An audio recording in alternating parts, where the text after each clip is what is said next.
Aleyküm əziz dostlar. Bugün sizlə kimyəvi rabitə bölməsinə başlayırıq. 8-ci sinif kimyəvi rabitə. Ümumiyyətlə ilk səhifədə dərsliyimizdə gördüyünüz kimi çox maraqlı məlumatlar verilibdir və bu məlumatları bilmək vacibdir. Ümumiyyətlə dövrü cədvəlin biz bilirik ki 18-ci, yəni 8A qrup elementləri təsirsiz qazlar adlanır. Helium, neon, argon, kripton, ksenon, radon. Burada göstərildiyi kimi. Aha. Deməli, bu təsirsiz qazların adı nə üçün təsirsiz qazlardır? Əvvəla onu deyək ki, onlar atmosferdə çox az miqdardadır və helium və hidrogen qazı əsasən günəşin tərkibindədir. Deyirik ki, günəşin tərkibində daha çox bu qazlar təşkil olmuşdur. Lakin biz deyirik ki, təsirsiz qazlar ümumiyyətlə rəngsiz, iysiz, dadsız, kimyəvi cəhətdən çox passivdir. Onlar yanmırlar. Hidrogen yanmır. İndi bax, bir dənə sual yaranır. Məsələn, helium şarları var da, düzdür? Hidrogen də əslində yüngüldür. Helium da yüngül qazdır. Bizdən bu helium şarları deyirik. Belə lor dildə desək keçən havadan yüksələn göylərə. Bax bu şarlara deyirik ki, yüngül qaz doldurmaq lazımdır ki, o havadan yüngül olsun və göyə ucalsın, belə deyək. İndi mən sizə sual verirəm, özünüz düşünün, mənə cavab verərsiniz. Dərsdən sonra yazarsınız, dinləyəndən sonra. Ki, nə üçün məhz helium doldurulur? Hidrogen də zəif qaz, əsnafla zəif deyirəm, kütləsi az olan qazdır. Nəyə görə hidrogen doldurulmur ki? Bir bunu düşünün, bu hissədə əslində onun cavabı var. Sonra atomlu olur. Bir atomlu olur. Təsirsiz qazlar neçədir? Bir atomludur. Atomları bir-biri ilə başqa atomlarla birləşmirlər. Yəni məsələn, hidrogende görürsünüz, H2, iki hidrogen atomu bir-biri ilə birləşib ortaya H2 molekulu ortaya çıxır. Helium, neon, argon, bax bu tipli qazlarda, yəni təsirsiz qazlarda atomlar bir-biri ilə birləşə bilmir. Elə bir atomlu bəsit maddə, bizim köhnə deyimlə desək, bəsit maddə əmələ gətirir. Amma biz bunlara nə demişdik? Deməli, elementlər iki yerə bölünürdü. Atomlar və molekullar. Bunlar da atomlara aid olur. Yəni elementli, lakin atomlar adlandırırıq. Amma hidrogeni də element deyirik. Ona isə nə deyəcəyik? Molekul deyəcəyik. Aydın oldu? Yaxşı. Deməli, bu səbəbdən deməli onlar bir-biri ilə birləşə bilmir. Başqa atomla birləşə bilmədiyinə görə inert, təsirsiz mühit yaradır. Bu təsirsiz mühitdən elektrik cəryanı keçirdikdə bu maraqlı görüntü ortaya çıxır. Gördüyünüz kimi. Bunlar həm də ksenon lampalarda həmin bu hadisə yaşanır. Bəzi avtomobillərdə bu ksenon lampalardan istifadə edirlər. Sonra deməli 1868-ci ildə helium kəşf olundu, lakin onun bir atomlu olduğu izah edilə bilmədi. Burada yazıldığı kimi. Lakin 1916-cı ildə Gilbert Newton Lewis deməli açıqlamalar gətirdi ki, nəyə görə helium və bu tipli təsirsiz qazlar bir atomludur. Onlar iki atomlu və ya çox atomlu qaz, bəsit maddə əmələ gətirə bilmir. Molekul əmələ gətirə bilmir. Yəni çox atomlu molekul əmələ gətirə bilmir. Bunun açıqlamasını dedi. Yəni verdi bütün dünyaya və yeni deməli elm dünyasında yeni qapılar açıldı. Burada suallar verildi bizə. Sizcə Gilbert Newton Lewis bunu necə izah etdi? Maraqlıdır. Birazdan əslində bunun izahını biz dərsin gedişində görəcəyik. Bu kəşfin təsirsiz qazların dövrü cədvəldə sonuncu qrupda yerləşməsi ilə necə əlaqəlidir? Təbii ki, biz bilirik ki, deməli, qrupun nömrəsi onun valent elektronlarının sayı ilə əlaqəlidir. Təsirsiz qazların da sıra nömrəsinə əsasən, yəni nüvəsinin yükünə əsasən onu görürük ki, sonuncu xarici energetik səviyyədə neçə elektron varsa, o həmin qrupda yerləşir. Həmin qrupda yerləşir. İndi görəcəyik birazdan bunların bir-bir deməli elektron formullarını açdıqca. Biz bölmədə nələr öyrənəcəyik? Atom və ion bir-birinə elektrostatik qüvvələr, kimyəvi rabitələrlə birləşirlər. Görək bunlar nədir? Kimyəvi rabitənin ion rabitəsi, kovalent rabitəsi, metal rabitəsi kimi növləri var. Həmçinin hidrogen rabitəsi də var. İon rabitəsi metal və qeyri-metal atomlar, kovalent rabitə isə qeyri-metal atomlarından, metal rabitəsi isə metal atomları arasında yaranır. Bunu birazdan ətraflı şəkildə açıqlayacağıq. Maddələr bərk halda ion, atom, molekul və metal kristal qəfəslər əmələ gətirirlər bərk halda. Bəli. Sonra bunu da izah edəcəyik bu bölmənin içində. Bugün isə mən sizlə maddələrin fiziki və kimyəvi xassələri onların quruluşundan asılıdır. Bölməsi də həmçinin dərsidə, mövzusu da həmçinin bu bölmədə olacaqdır. Lakin mən bugün sizlə hələ ki kimyəvi rabitə, oktet qaydasını izah edəcəm. Görək bu kimyəvi rabitə ümumiyyətlə biz deyirik ki, bir molekulun əmələ gələ bilməsi üçün mütləq atomlar arasında əlaqə yaranmalıdır. Yəni atom başqa bir atomla birləşməlidir ki, bir maddə ortaya çıxsın. Başda elə hər kiçik maddədən tut, məsələn, hidrogen qazı, düzdür? 2 qramlıq qazda bunun belə əmələ gəlməsi üçün nə olmalıdır? Hidrogen atomu bir-biri ilə birləşməlidir. Ümumiyyətlə atomun başqa atomla birləşməsi üçün xarici energetik səviyyəsində tək elektron olmalıdır. Yəni rabitə yarada bilən elektron olmalıdır. Bax görək bu tək rabitə yarada bilən elektron nə deməkdir? Bircə dəqiqə. Məsələn, deyirəm ki, hidrogenin sıra nömrəsi 1-dir, yəni protonun sayı, elektronun sayı 1-dir və birinci dövrdə yerləşir. Buna 1s1 deyirik. Elektron konfigurasiyasında qrafik formulda göstərsək, görürük ki, bir dənə elektron var, düzdür? İndi rabitə yarada bilən elektron xarici energetik səviyyədə yerləşən tək elektronlar olur. Bu tək elektronla digər hidrogenin tək elektronu 1s1 birləşir. Bax, Bunlar birləşir, rabitə yaradır. Baxın, yazaq bura. İndi birini belə, birini də belə qoyacağam. Əks spinli. Gördüyünüz kimi, deməli, hər bir hidrogendən olan bir elektron qarşılıqlı təsirdə olur, yəni birləşir və əmələ gəlir rabitə. Deməli, oksigen molekulunda, məsələn, görürsünüz ki, oksigen atomunun, 2 dənə oksigen atomunun birləşməsindən əmələ gəlir. Gəlin, indi oksigenin sıra nömrəsinə baxaq. 8-dir. Açaq onu. 2, 6, 2s2, sonuncu energetik səviyyə, yəni qısa elektron formulunu yazıram. 2s2, 2p4. Gəlin, buna baxaq indi. Baxın, mən 2s2-ni yazdım. p4'ü də yazdım. 1, 2, 3, 4. Aha, gördüğünüz gibi burada 2 tane tek elektron var, düzdür? Deməli, oksigen molekulunun əmələ gəlməsi üçün 2 tane oksigen atomu, hər birində tək elektronlar qarşılıqlı təsirdə olurlar, tək elektronlar. Biri bundan, digəri o birisindən. Biri bu oksigenden, digəri o birisi oksigenden. Qarşılıqlı təsirdə olurlar və 2 dənə rabitə yaradırlar. Ümumiyyətlə, biz molekulda xətlərin sayı, loru desəkdən, xətlərin sayını 2-yə vursaq, deyərik ki, bu rabitədə iştirak edən neçə elektron var? 4 dənə. Çünki hər bir xətti, hər bir rabitəni 2 elektron əmələ gətirir. Biri bir atomdan, digəri isə digər atomun qarşılıqlı təsirində olmaqla, deməli, hər bir rabitənin fərqi yoxdur. Hansı rabitə? Əgər mən belə formada göstərirəmsə, hansı molekul olur olsun. Yəni xətlərin sayını görürsünüzsə bir sözlə, siz deyə bilərsiniz ki, bu molekul əmələ gəlməsi üçün nə qədər, yəni rabitədə neçə elektron iştirak edib, rabitənin sayını vuracaqsınız 2-yə. Məsələn, belə bir quruluş gördünüz, tutaq ki, sülfat turşusunun açılışını yazaq. Hə, deyirəm ki, burada neçə rabitə görürsünüz? Deyirsən ki, mənim 2, 4, 6, 8 dənə rabitə görürəm, düzdür? 8 dənə xət görürsünüz. Mən də deyirəm ki, bu 8 rabitənin əmələ gəlməsi üçün neçə elektron iştirak edib? Deyirsən 8-i vururam 2-yə, eləyir 16 elektron iştirak edir. Yəni buna deyirlər rabitə elektronları. Rabitədə iştirak edən elektronların sayını necə tapırıq? Xətlərin sayını vuracağıq 2-yə. Yaxşı. Sonra, məsələn, oksigen molekulunu biz kürəcik modelində göstərəsi olsaq, 2 dənə oxşar, deməli, belə göstərəcək, düzdür? Məsələn, indi deyirəm ki, su molekulunun əmələ gəlməsi mexanizminə baxaq görək, o necə əmələ gələcək? Su, H2O-dur, düzdür? Oksigeni biz dedik ki, xarici energetik səviyyəsində 2 dənə tək elektron var da, düzdür? 2s2, 2p4-dür. İndi mən tez bunu yenə çəkeyim, bircə dəqiqə qrafik formulunu və biz burada 2 dənə tək elektronun olduğunu görürük, düzdürmü? İndi bu hər bir elektron öz yanına başqa bir atomun elektronunu istəyir. Neçə dənəsini istəyir? Deməli, cəmi oksigen atomu özdə 2 dənə atom istəyir, tək elektronlu, 2 dənə. İndi bir hidrogen gəldi, tamam, hidrogenin axı bir elektronu var, biri gəldi, oldu OH, belə bir şey alındı. Amma bu tamamlanmadı axı, oksigen ac qaldı, bu belə qala bilməz. Mütləq onun yanına bir dənə də hidrogen gələcək və nəticədə H2O molekulu gələcək. Bunun, deməli, kürəcik modelinə baxası olsaq, necə yazacaq? Deməli, mərkəzə atom qoyuram, bu olsun oksigenimiz. Aha, hidrogeni də belə göstərək. Bax belə, əla. Bu kürəcik modelinə həmçinin CO2 molekulunda oxşada bilərik, düzdürmü? Çünki bax, bu C-dir, 2 dənə də oksigen var, gördüyünüz kimi.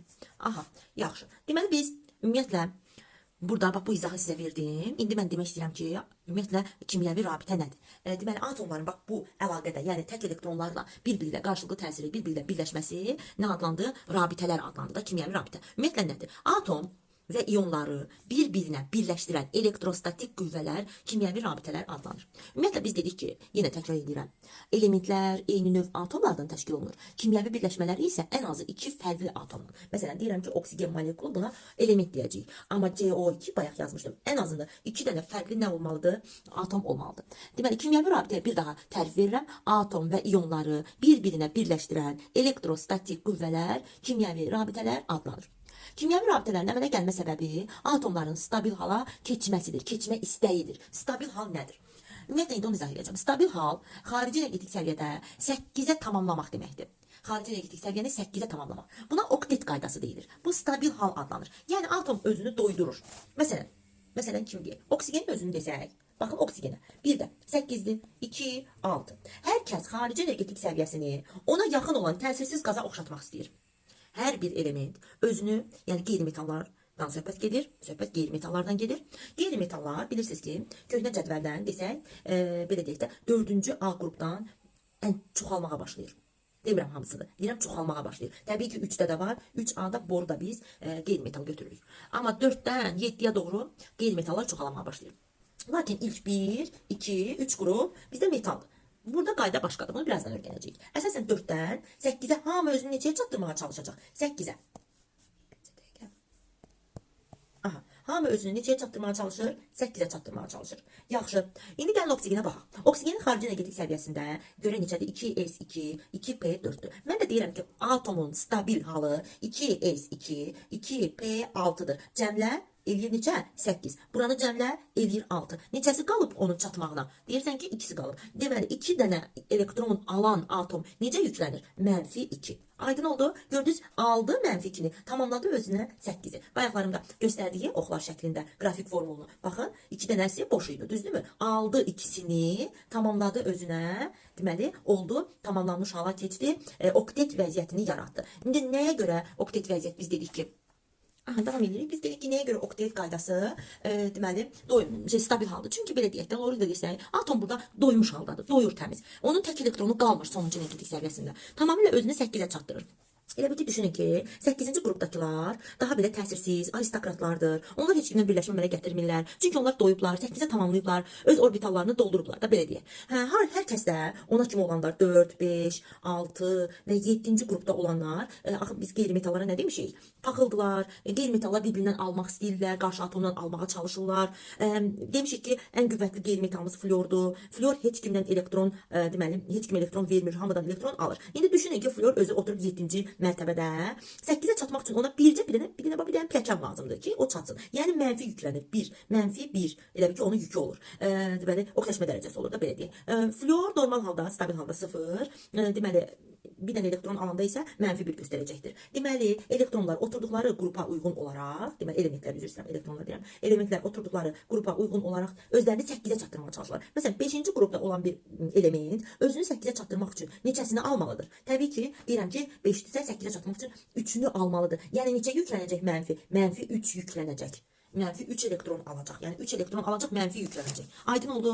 Yaxşı. Deməli, oktet vəziyyət nə idi? Oktet qaydası, deməli, özünü, bura baxaq, indi bu hissəyə, deyir ki, təsirsiz qazların xarici təbəqəsi tamamlandığı üçün onların atomları stabil olurlar. Rabitə əmələ gətirmirlər. Bu səbəbdən helium, neon və digər təsirsiz qazlar molekullardan ibarət deyil. Çünki onlar qarşılıqlı təsirdə olurlar bir-birinə. Onlar stabildir, artıq doyublar. Onlara aristokratlar deyirik. Onlar element başqa bir atomla alış-veriş etmək istəmirlər. Onlar heç kimə belə deyək də fikir vermirlər. Onlar özü üçün yaşayırlar. Digər elementlər isə atomların xarici təbəqələrini elektron alış-verişi və ya ortaq istifadəsi ilə dövrü cədvəldə özlərinə ən yaxın olan təsirsiz qazın xarici təbəqəsinə bənzədirlər. Başqasına bənzələsi deyil ki, özünə ən yaxın olan qonşuya oxşatmaq istəyir də. İnsanlar da bir-birini deyirlər ki, qonşum maşın alıbdı, dedim mən də alım.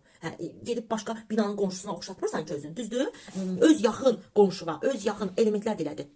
Davam edirik, deməli, oktet qaydasının nə olduğunu bildik, düzdürmü? Okta, Yunanca 8, oktet isə 8-lik deməkdir. Gəlin indi bir neçə nümunə üzərində bu oktet qaydasını başa düşməyə çalışaq. Məsələn, deyirəm ki, natrium, baxın, natrium elementinin sıra nömrəsinə uyğun olaraq onun elektron konfigurasiyasını açıq, yəni energetik səviyyələr üzrə paylayaq elektronları. Görürsünüz ki, burada sonuncu energetik səviyyədə 3s1-dir. Belə deyək də, məsələn, özünü oktetə çatdırmaq üçün, 8-ə çatdırmaq üçün natrium ya 7-sini almalıdır, 7 dənə elektronu almaq asandır, yoxsa birini vermək asandır. Təbii ki, bir elektronu vermək daha əlverişlidir də. Ona görə də o, özünə ən yaxın olan təsirsiz qaza, yəni neona özünə oxşadacaq. Neon, bilirsiniz ki, sıra nömrəsi 10'dur. Neona oxşatdı özünü. Görürsünüz, birini verdi, natrium 11 plus 1, 10 elektron oldu, birini verdi. Özünü, deməli, elektron konfigurasiyasına görə, indi bax, bu iyonun elektron konfigurasiyasının açısı olsaq, onun, bir deyəcək 2, 8, gördünüzmü? Neonda neçədir? 2, 8. Aydın oldu. Məsələn, deyirəm ki, burada bir dənə element, məsələn, xlor, burada da xlor, kitabda xlor verilib deyil, biz onu götürək. Məsələn, xlor görək özünü kimə oxşadacaq, öz yaxın qonşusu kimdir? Görürsünüz ki, xlorun ən yaxın qonşusu argondur. Xlora uyğun olan qonşu həmçinin neon da ola bilər olmağına. Baxın indi, xlor 17, belə böləcəkdə 2, 8, 7. Mən deyirəm ki, bu xlor 7-ni versə yaxşıdır, yoxsa birini alsa daha sərfəli olar sizcə? Təbii ki, 7 elektronu verməkdənsə, hazır bir dənə elektron ala bilir də. Nəyə görə o 7 elektron versin ki? Elə bir elektron alar. Baxın, xlor -1 olacaq 18. Yəni, argonun elektron quruluşuna özünü oxşadacaq. Xarici təbəqədə də argonda 18 isə 2, 8, 8. Baxın, 8 ilə bitdi. Eləcə də xlor da elədir. 2, 8, 8. Xlor mənfi iyonu. Aydın oldu, oktet vəziyyəti nədir? Yəni, element atomunun özünə ən yaxın olan təsirsiz qaza oxşatması, özünə ən yaxın olan təsirsiz qaz kimi özünü xarici energetik səviyyəsini bənzətməsi, deməli, oktet səviyyə adlanırdı.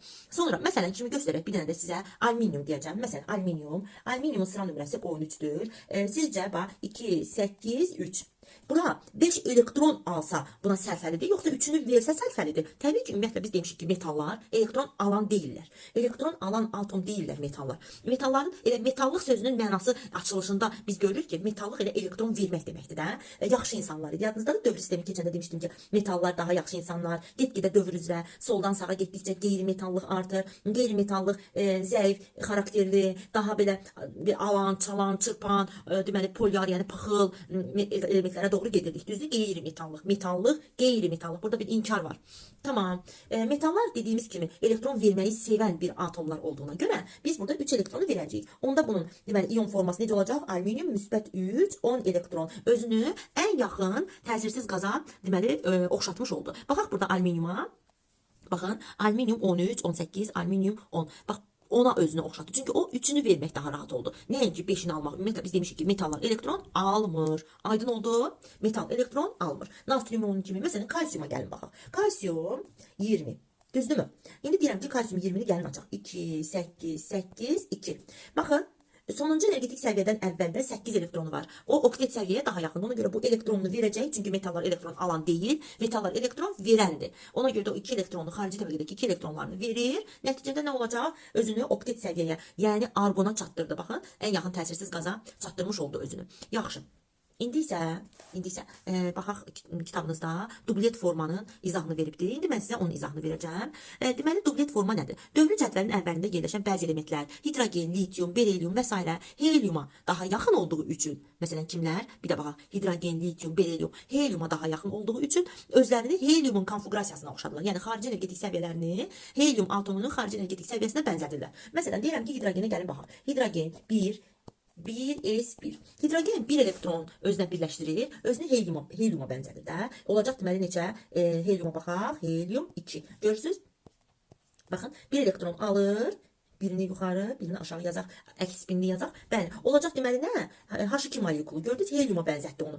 İkilədi, ikilik yaratdı elə bil ki. Buna deyirlər dublet vəziyyət, oktet vəziyyətin xüsusi forması. Bu da stabil atomlar adlanır. Bunda da stabil forma olur. Atomun stabil forması adlanır. Niyə görə stabil oldu? Ona görə ki, artıq yenə tək, ac qalmış elektron yoxdur. Elektron cütləşmiş oldu. Yəni doydu. Tək elektron qalmadı sonuncu energetik səviyyədə. Buna da deyəcəyik dublet qaydası. Aydın oldu? Özünü heliuma bənzədənlər oldu dublet. Heliumdan başqa digər bütün qeyri-metallara, təsirsiz qazlara bənzədənlər, neon, argon, kripton, ksenon, radon, bunlara bənzədənlər isə olacaqdır oktet qaydası. Yaxşı, gəlin öyrəndiklərimizi tətbiq edək. Dövrü cədvəldə istifadə etməklə kalsiyum, hidrogen, bor, alüminium kimi elementlərin, deməli hidrogen, bor, alüminium elementlərin dublet qaydasına uyğun statik sabitlik qazanan atomları müəyyən edin. Dublet qaydası istəyir bizdən sırf. Gəlin baxın. Biz bayaqları kalsiyumu açdıq əslində. Baxın, kalsiyum hansı qaydadır? Oktet qaydası, dublet deyil. Çünki o 8'e tamamladı özünü. Düzdürmü? Sonra hansı element dediği hidrogen. Hidrogeni gösterdik necə dublet olduğunu gördünüz. Sonra bor. Gəlin indi bor göstərək. Bor 5-ci sıra nömrəsində olan 2, 1 elektronlarını energetik səviyyələrdə belə payladıktan sonra biz görürük borun xarici energetik səviyyəsində 1 elektronu var. Və bu 1 elektronunu verməklə, özünü belə deyək də 2'ye tamamlamış olur da borda. Düzdür? Borda deməli necə olacaq? Özünü dublet vəziyyətə tamamlamış olacaq. Dublet. Aha. Sonra kim var burada? Bor, alüminium. Alüminiumu bayaq göstərmişdim. Bir də göstərəcəm burada. Alüminium gördüyünüz kimi oktet vəziyyətdir. Aydın oldu. Sonra dublet oldu deməli bizdə hidrogen və bor. Burada da göstərildiyi kimi berilyum da onun kimidir həmçinin. Yaxşı, gəlin berilyumu da göstərim. Berilyumu da göstərək bir dənə. Aha. Berilyuma baxaq. Berilyum 4-cü xanada yerləşir. 2, 2. Gördüğünüz gibi berilyum 2 elektrona, xarici təbəqədə 2 elektrona malikdir və özünü nəyə oxşadacaqdır? Özünü ilə heliuma bənzədəcək. 2 elektronunu verəcək. Birləşmələrdə axı elektron alış-veriş etməlisən. Elə mənim 2 elektronum var. Mən bundan istifadə eləməm demirlər. İkinci səviyyəni gəlin açaq. 2s2. Düzdürmü? Bax bu berilyum 2 elektronunu verir birləşmədə. Çünki berilyum metaldır. Metal elektron almır. Metallar elektron verirlər. Məsələn, berilyum birləşməyə girəndə, hansısa bir qarşılıqlı əlaqədə olanda digər bir elementlə, məsələn qeyri-metaldan, o zaman nə olacaq dedik? Hidrogenin elektronunu, elektronunu verəcək. Bu 2 elektronunu verir və gördüyünüz kimi özünü nəyə tamamlayır? Eyni ilə dublet qaydasına tamamlamış olur. Yəni heliuma bənzədir özünü. Yaxşı, sonraki sualda deyir ki, natrium iyonu ilə neon atomunun oxşar və fərqli cəhətlərini qeyd edin. Gəlin baxaq natrium və neona. Biz bayaqlar əslində bunu açmışdıq. Yenə də göstərək. Baxaq. Bax natrium. Natrium iyonu 11, müsbət 1, 10 elektron. Gəlin göstərək. Aha, 2, 8. Gördüğünüz gibi bu 2, 8 oktet vəziyyət yaratdı. Neona baxaq. Neonda 2, 8'də, amma bu iyon halda deyil, neytral vəziyyətdədir. 2, üzr istəyirəm buranın, aha, 8.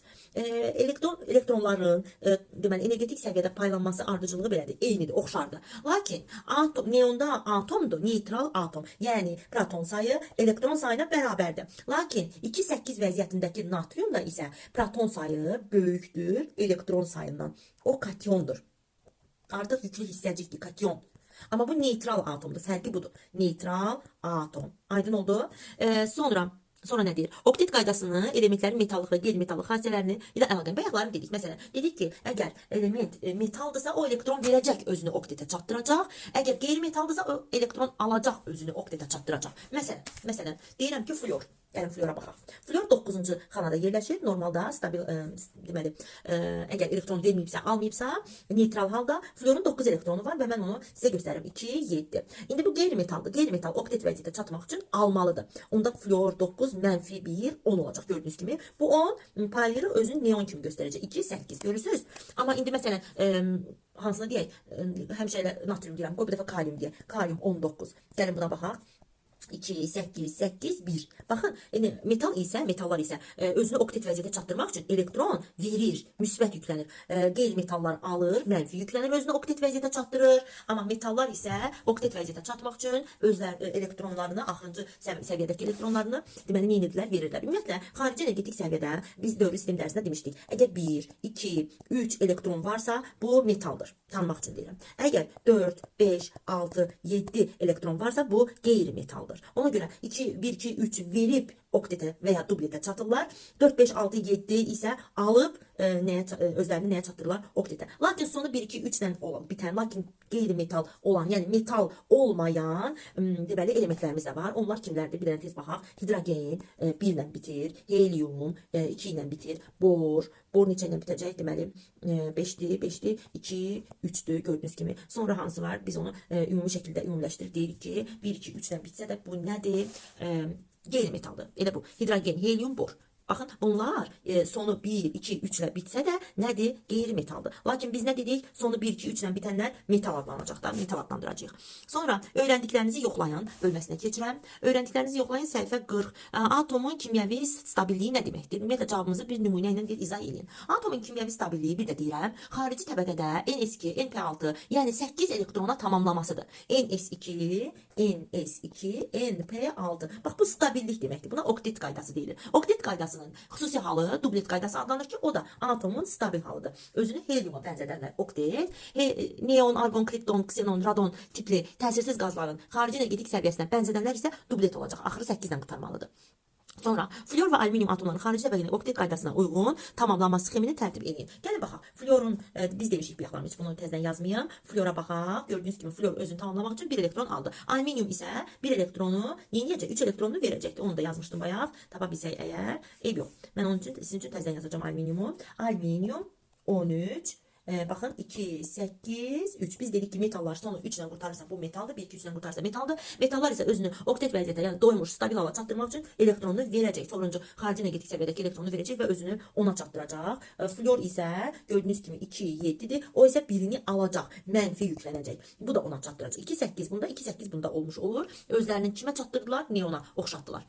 Sonra ikincini dedik. Üçüncü, hansı elementlər elektron alaraq argona oxşaya bilər? 2 nümunə göstərin. Təbii ki, elektron alaraq oxşamaq, deməli, hansına aid olur? Qeyri-metallara. Qeyri-metallar elektron alıb özlərini kimə oxşadılar? Argona. Argon neçədir? Argon 18-dir. 18. Gəlin baxaq. Məsələn, fosforu götürürəm. Fosforu, üzr yaza bilmədim.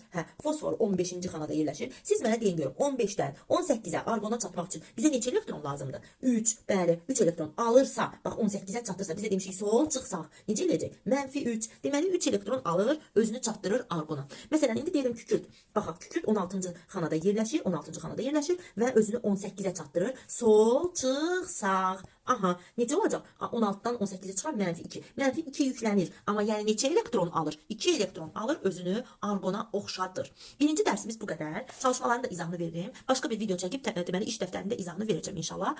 Əlavə sualınız olanda mənə yazın. İzahını yenidən verə bilərəm.